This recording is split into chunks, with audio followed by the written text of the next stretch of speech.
Yeah, it's True Detective right here. Totuus, it means truth, and etsivä, it means detective. In Finland, in the Finnish language, we have this letter called ä. It has two dots on it. It's like an A, but with two dots. Another one of these podcast episodes.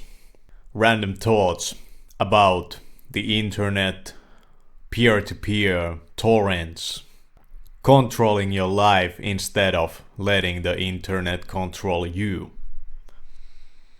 There's two types of internet services, pretty much two types.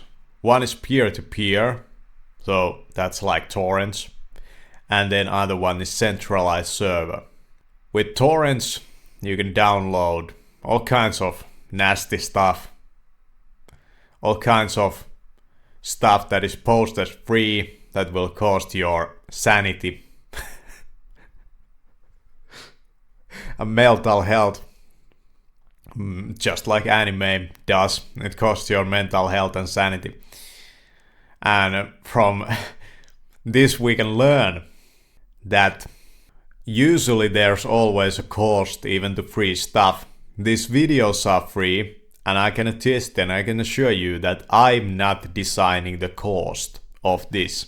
Even though there's probably a cost to you watching this video on top of your internet and electricity cost. There's probably a cost there, but I'm not designing that in. I've been listening to some audiobooks right here. Today, this writer called Robert Galbraith. That's actually a pen name for J.K. Rowling. He wrote this detective story, an etsivä tarina. A tarina, it means story, about a religious cult. It's a funny book because in that book he, or she actually, is posing the kind of situation where normal human life is very fucked up and addicted. And this cult type of a situation is too also pretty fucked up.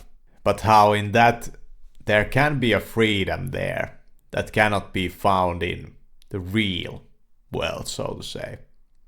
I don't know about that. I think almost all situations where human beings get together, something is lost of the individual soul.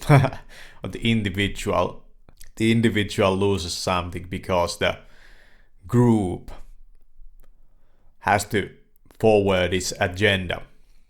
Linux distros can be downloaded with torrents too.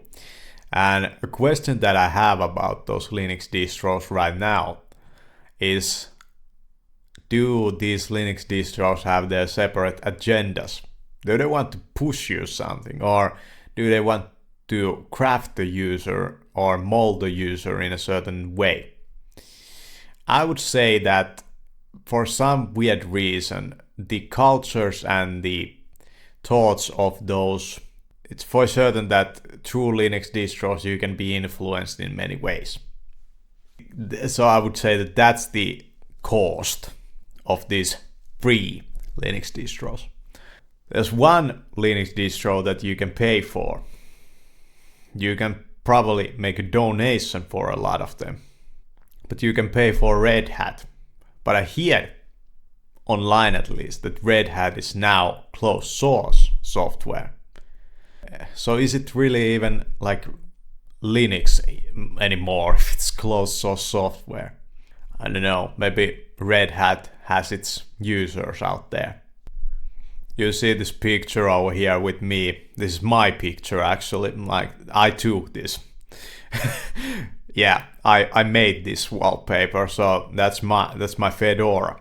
And I was using that Fedora Linux for a long time. It's a very good Linux distro, and I watched a video or listened to a video from a guy who talked about what are the best Linux distros.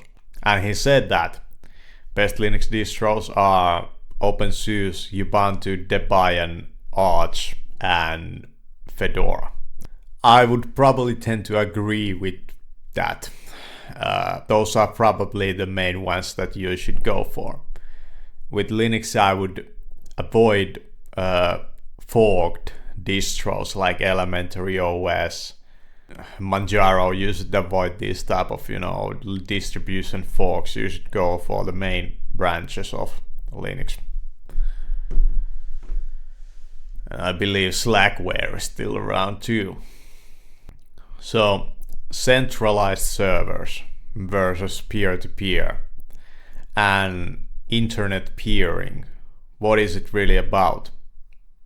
But as I said, with peer-to-peer you don't need a centralized server. Do you remember those old video games like Modern Warfare 2 where you had the host and everybody connected to the host, and the host had to have a specific network configuration, and the game automatically, the game was programmed that it would choose this host automatically there.